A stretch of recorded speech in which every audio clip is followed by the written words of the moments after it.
स्मिता एक छोटी सी लड़की थी जिसे अपनी माँ के साथ बिताए गए पल बेहद प्यारे लगते थे।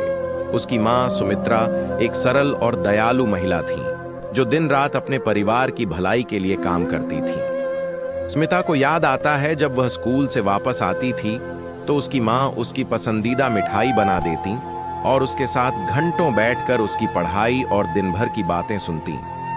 एक दिन स्मिता बीमार हो गई।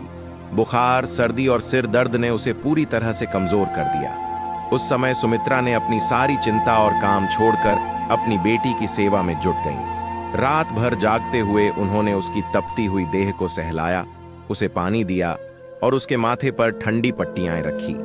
माँ का स्नेह तो अनमोल था, लेकिन स्मिता उस वक्त समझ नहीं पाई कि माँ की ममता किस हद तक होती है। धीरे धीरे स्मिता ठीक हुई, लेकिन जब उसने देखा कि उसकी माँ ने उसकी देखभाल करते हुए खुद का ध्यान नहीं रखा, तो वह माँ के प्रेम को और भी ज्यादा समझने लगी। उस दिन उसे एहसास हुआ कि माँ की ममता का कोई मोल नहीं हो सकता, क्योंकि वह बिना किसी स्वार्थ के अपनी संतान के लिए सब कुछ दे सकती है। समय के साथ स्मिता बड़ी हो गई, लेकिन माँ का प्यार और उसकी ममता हमेशा उसके साथ रही। वह जानती थी कि जब भी उसे कोई मुश्किल आएगी, उसकी माँ हमेशा उसके साथ खड़ी होगी, चाहे कितनी भी मुश्किलें क्यों ना हों। माँ का स्नेह जीवन में एक अनमोल रत्न जैसा है जो समय के साथ और भी कीमती हो जाता है।